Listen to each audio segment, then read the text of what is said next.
Hi, praise God. Praise God. So just want to know that in John chapter 6 verse 35 it says that then Jesus declared, I am the bread of life.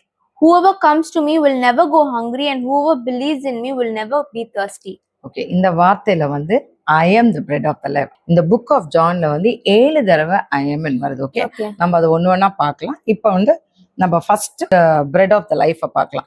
இந்த I am என்ற வார்த்தை வந்து Exodus 3:14ல I am whom I am வந்திருக்கு. Okay, so those days Israel மக்களுக்கு எல்லாமே வழி நடத்துறதுக்கு அவங்களுக்கு ஆகாரமா என்னவா இருந்தது? மன்னாவா தான் இருந்தது இஸ்ரேல் மக்கள். ஆனா இப்ப நம்மள வழி நடத்துறதுக்கு என்னவா இருக்குது?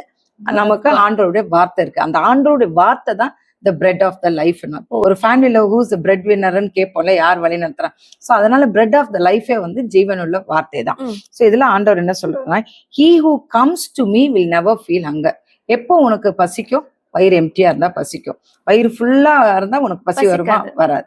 அதே போலதான் ஆண்டவருடைய வார்த்தை நமக்குள்ள இருந்ததுன்னா ஒரு நாள் நம்ம பசி வராது.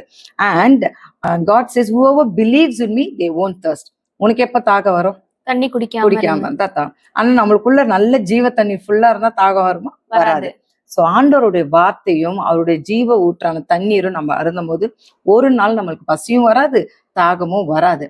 ஆனா நம்ம பிசிக்கல் ஹெல்த்தியா இருக்கிறதுக்கு நம்ம வந்து ஃபுட்டு சாப்பிடுவோம், வாட்டர் குடிப்போம். நம்ம சோலும் ஹெல்த்தியா இருக்கிறதுக்கு, நம்ம ஸ்பிரிச்சுவல் லைஃப் ஹெல்த்தியா இருக்கிறதுக்கு ஆண்டவருடைய வார்த்தையும் அவருடைய ஜீவ தண்ணீரும் தான் நம்ம உட்கொள்ளணும். Got it? Thank you.